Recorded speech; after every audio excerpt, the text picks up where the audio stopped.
Tonight is a work in progress. You're going to see us in rehearsal. We stretched ourselves with this project. It's quite a undertaking. And these kids are amazing. And so if we all feel that it has potential, we'd like to do it as a holiday show because it's got such nice feelings to it. It's a lovely story to know about. These kids are, I think they're really amazing. And these benches, as you see, we have two fathers that volunteered today, James and Dave. And we couldn't do it without them. That's the choreography of the benches is a sight in itself. So try to enjoy the successes and the failures all at the same time. And enjoy the personalities and the wonderful children that we have today. They really do amaze me. That's why we took this project, crazy project on. But without Keith and Aaron and Justine and James and David and Manette and Naima, we couldn't have done it. Thank you.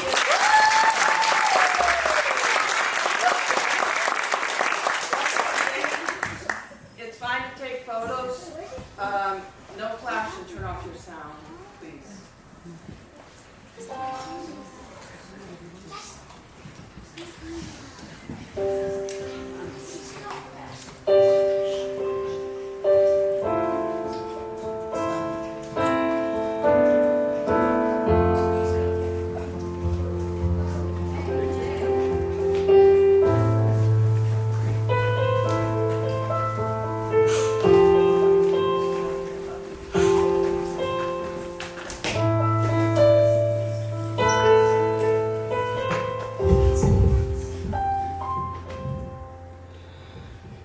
Hello, America. I'm Edward R. Murrow, and this is Hear It Now. We are coming to you from Tempelhof Airfield in West Berlin, August 12, 1948. In June, Russia closed all the highways, railroads, and canals from Germany to West Berlin. Berlin was cut off from their food supply and from electricity. You have little understanding of the life in Berlin these days. The war has been over for 3 years, but the city is still occupied by Russia and America. There is hunger, there is chaos, and there is crime.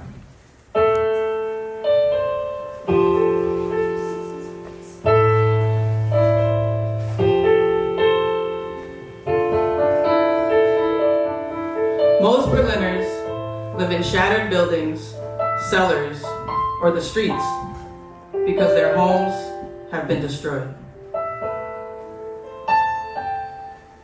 There is a woods outside the city.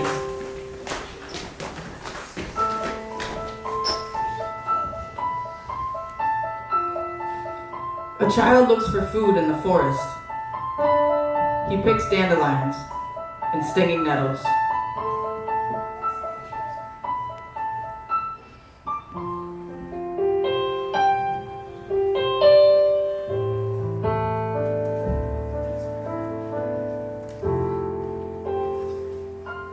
If you walk in the streets, you see people stand in doorways or at work in crews picking up bricks and rubble.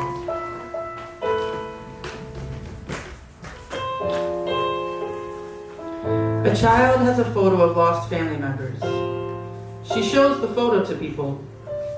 She asks each person, "Has anyone seen my cousins?"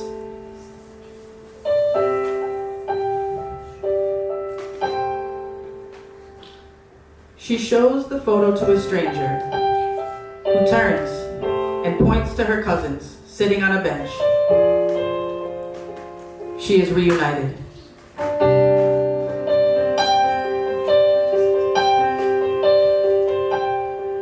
There is a farm not far away.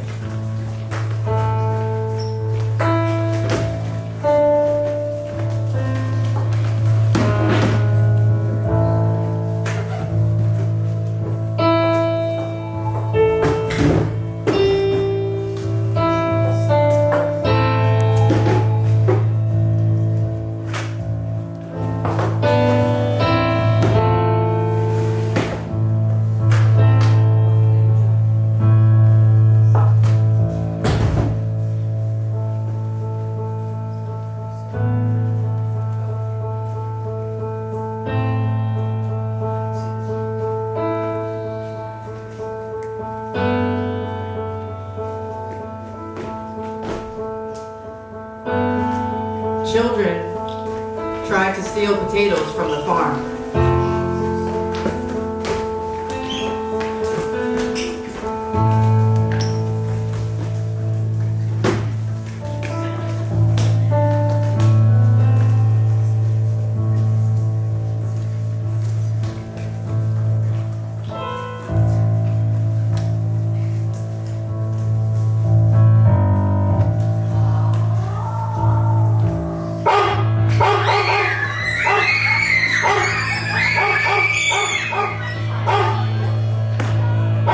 A city in rubble.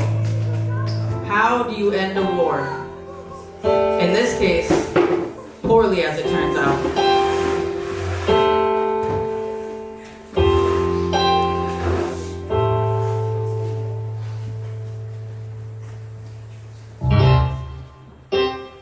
The dream of friendship between Russia and America is over. Berlin was supposed to be the place that showed all nations that the great powers would work in concert and harmony. Instead, Truman and Stalin are in a struggle that could bring them to the brink of a new world war.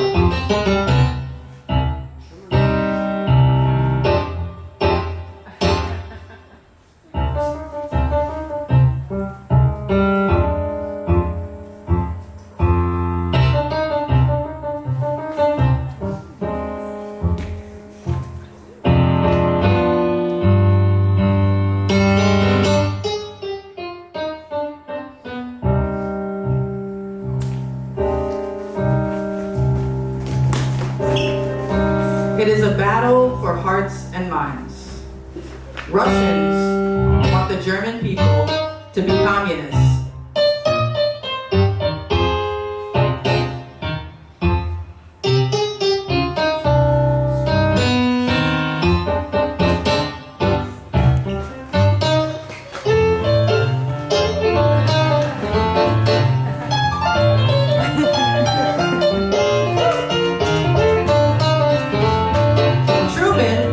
Wants the Germans to embrace freedom.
darkness. All ground communication has been severed. The electricity is shut down. The nighttime lights have gone out all over Berlin. The Berlin blockade has begun. And Truman has to choose between retreat or threat of war. If Truman stays in West Berlin, then Stalin will keep the blockade up till the people starve. Then the German people will want the United States out. The only route into West Berlin is by air. For a few hours, the position was untenable. For a day, it was impossible. Then, it became a miracle of air power. We take you back in time to Washington, D.C. and the Oval Office of President Harry S. Truman. A crucial decision is in the making. 4,000 tons of food per day. 646 tons of flour and wheat. To keep millions of German citizens from starving and freezing to death during the Berlin blockade, 64 tons of what goods are needed? What amounts? 109 tons. How much is needed? 19 tons of powdered milk. 5 tons of real milk for children. 144 tons of vegetables. It can't be done. 38 tons of salt. 10 tons of cheese. 1,540 tons per day. Deliver 1.5 million tons of coal. Deliver 4 million liters of It's gasoline. impossible. 52 Skymasters. 80 smaller C-47s. Another 75 C-54s. Thousands of flights. 1,300 flights every day, 24 hours a day. It will never, Millions ever of tons of work. cargo. Sufficient calories per day. 2.5 million tons of supplies. 200,000 planes. 90 tons in the first week. 1,000 tons in the second week. Sufficient Berlin calories is per day. lost. Fly in ice and snow. Big airplanes and lots of them. Rigid air traffic control. Planes continually in flight at 3-minute intervals around the clock. Motion experts with No one stopwatches. is behind you. 12 men unload a C-54 in 6 minutes. One takes off or lands every 90 seconds. A steady rhythm. Weather experts. Meteorologists circling in B-29s. Ground control of 15-minute breaks in the weather. Former Luftwaffe mechanics It's to repair planes. untenable.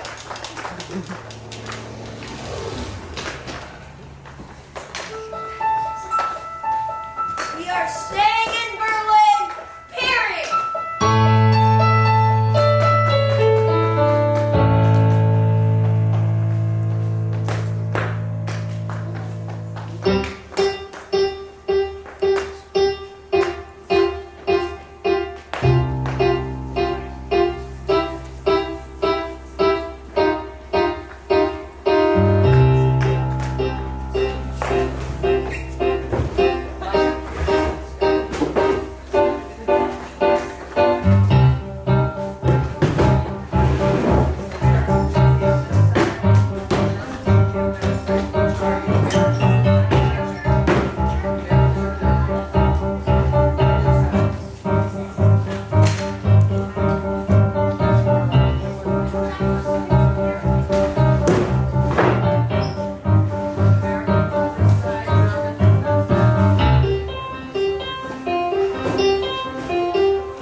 There are no words to describe the things that are happening.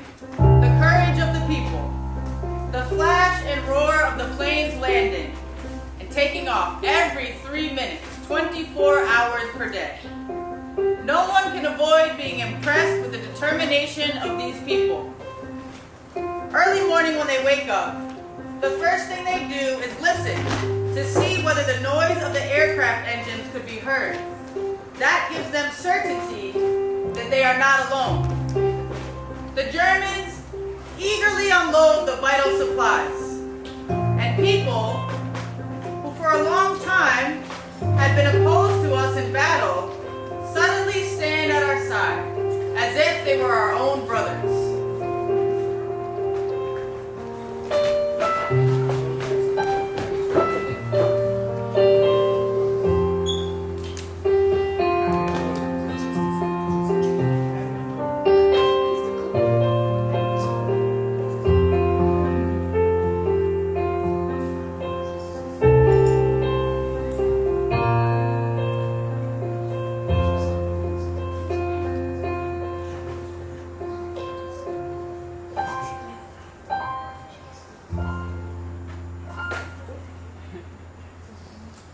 A hand is thrust in friendship. The German soldier looks at the bags of flour that have been unloaded and backs to the pilots like they are angels sent from heaven. These are people hungry for food and freedom. Pass off the flour, guys.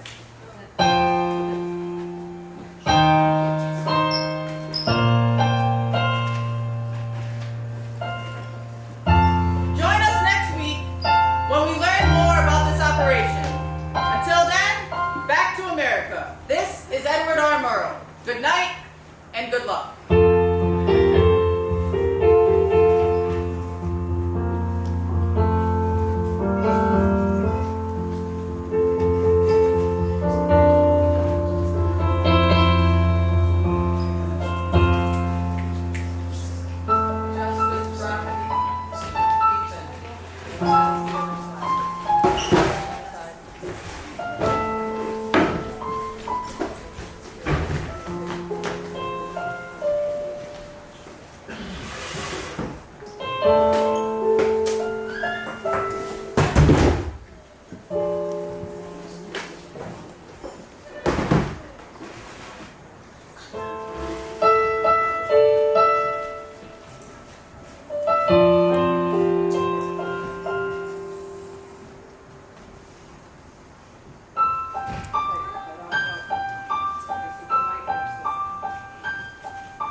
Hello, America. I'm Edward R. Murrow, and this is Hear It Now. We are coming to you from Tempelhof Airfield in West Berlin, August 19th, 1948. The airlift has gripped the imagination of the Western world. Bad weather has contributed to accidents, along with the strain of around-the-clock flying. Pilots are warned, don't fall asleep at the stick.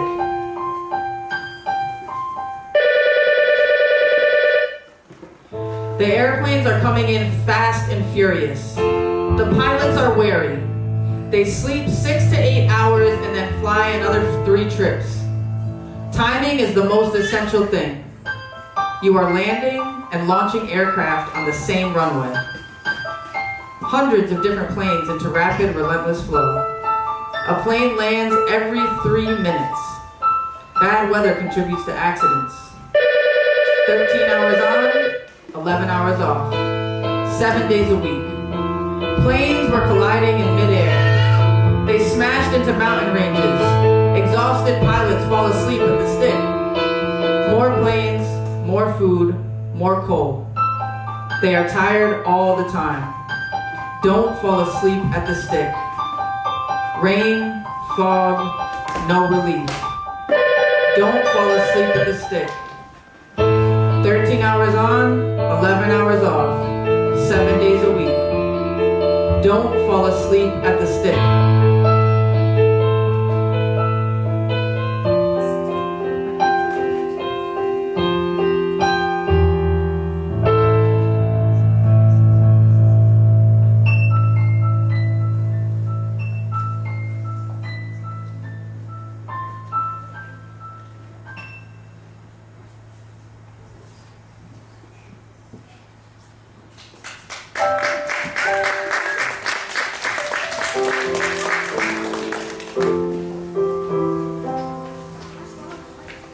to get a movie of all this history before they send me home.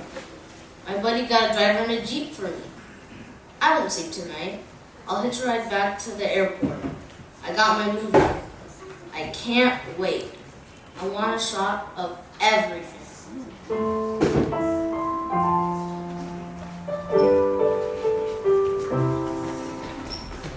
morning sun is bright. I shade my eyes. A child calls to me.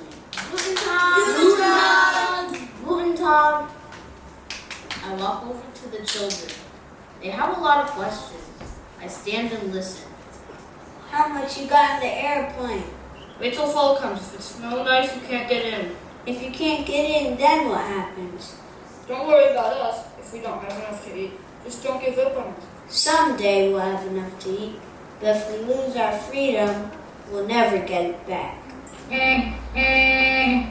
I start to run and stop. Do I have any candy? I check my pockets. All I have are 2 pieces of gum. Should I give it to them? Will they fight over it? I'm going to give it to them. I walk away and stop. I look back to see what happened. I am surprised to see that they tore the wrappers and everyone has a piece of the wrapper. It is smelling the peppermint and breathing it in. What if I drop them some candy from the plane tomorrow? I'll never get permission.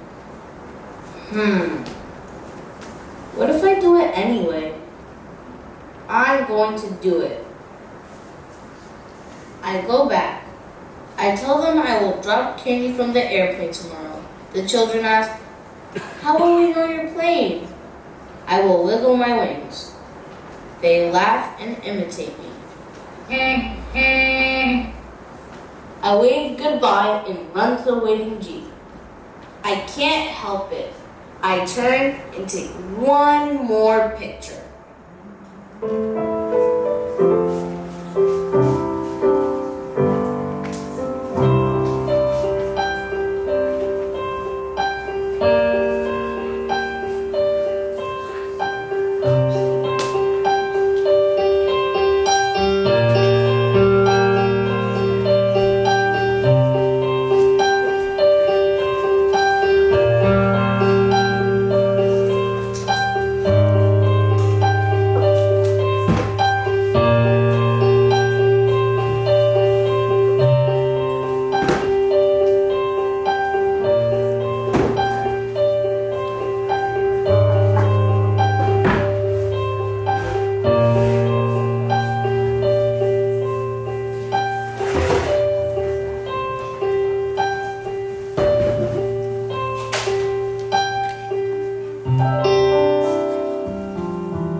When I flew over.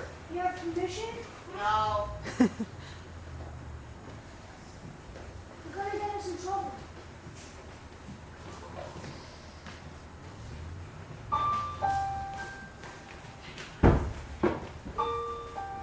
Wait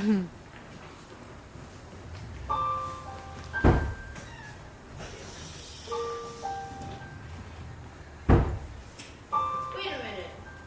How will you drop candy into them? Someone can get hurt.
Now!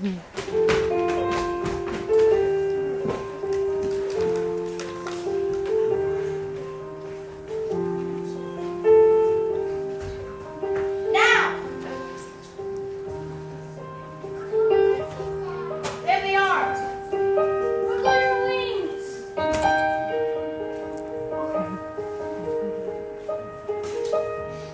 Now! Bombs away!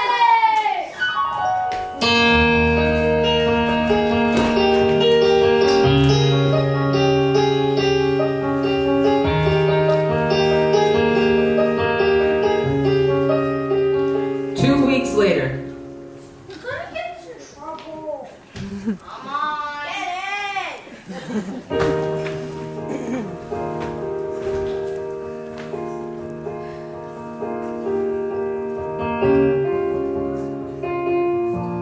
There they are! Wiggle your wings!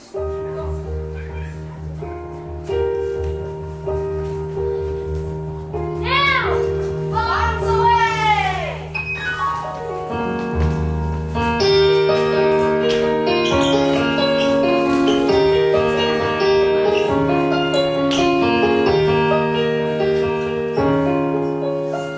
2 weeks later. You're gonna get us in trouble!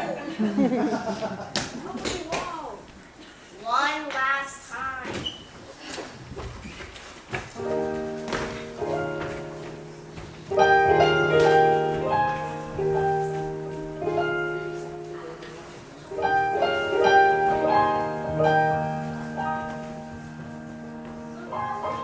There they are! Hello, America. I'm Edward R. Murrow, and this is Hear It Now. It is August 20th, 1948, and we are coming to you from Tempelhof Airport. As you can see, I am talking to a group of children. How often do you all come here? What is on these planes? Candy! What? Are you getting enough to eat? Now! Arms away! Ah, yes. What was that? Candy! Oh, what kind of candy?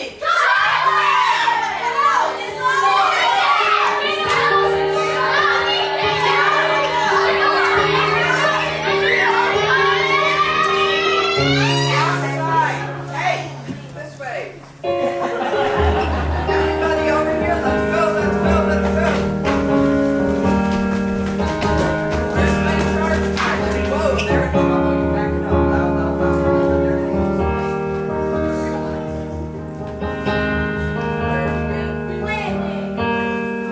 is. Wrong kid? Right there.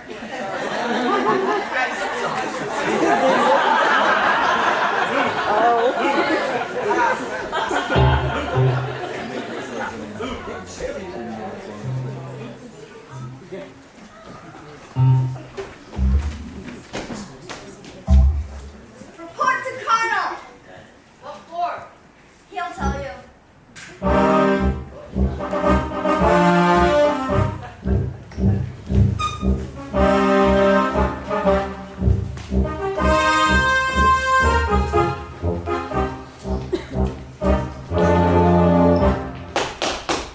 Come in.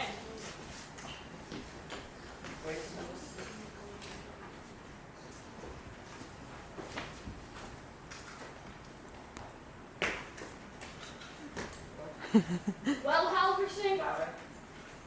Well, Halverson, what have you been doing? Been flying like mad, sir. Not stupid. What else you been doing? He's probably gonna court-martial us.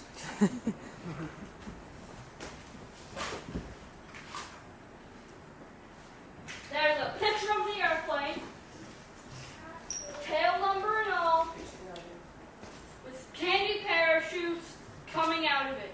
You almost hit a newspaper man in the head in Berlin. Stories all over the newspapers.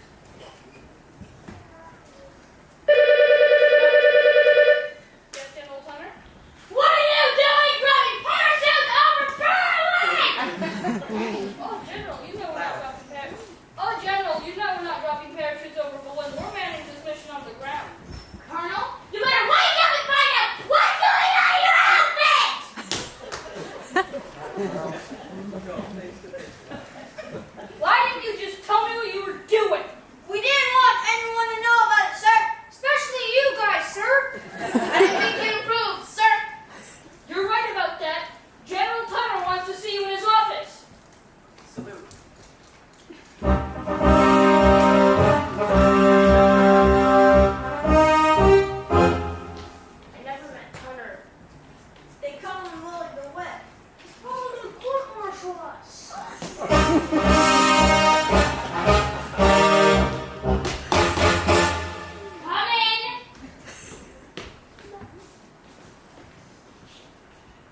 It was a daring gamble to use airplanes to keep Berlin alive. It succeeded beyond anything thought possible. We hit 10,000 tons a day. It is the most outstanding transport achievement in history of aviation.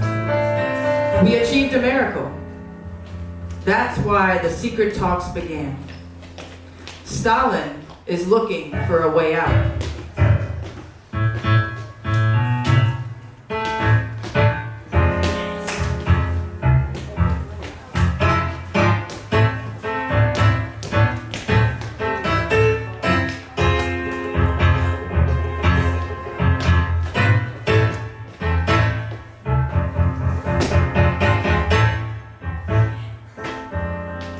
Stalin is finally admitting defeat.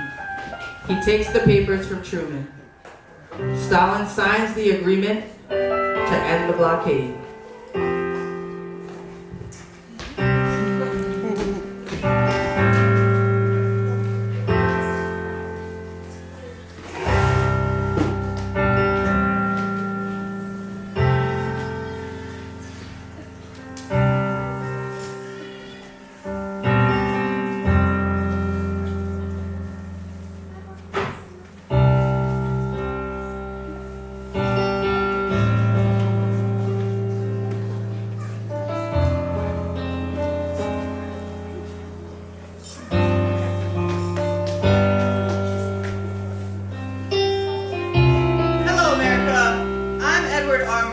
And this is Hear It Now. It is May 11th, 1949, 5 minutes before midnight. We are coming to you from Helmstedt at the western border of the Soviet zone. Hundreds of Germans are gathered to watch the first cars and trucks pass through. They will head down the Autobahn toward Berlin. The mood is raucous. The Russian blockade was a failure. The Russians admit defeat. People are savoring the excitement of the approaching moment when the blockade will open. It's been the most outstanding transport achievement in the history of aviation. The airlift succeeded beyond anything thought possible. We saved a city without firing a shot. It's exactly 1 minute past midnight now. The Russians are lifting the barrier separating their zone from West Germany. We are moving in. We will soon be driving down the Autobahn toward Berlin.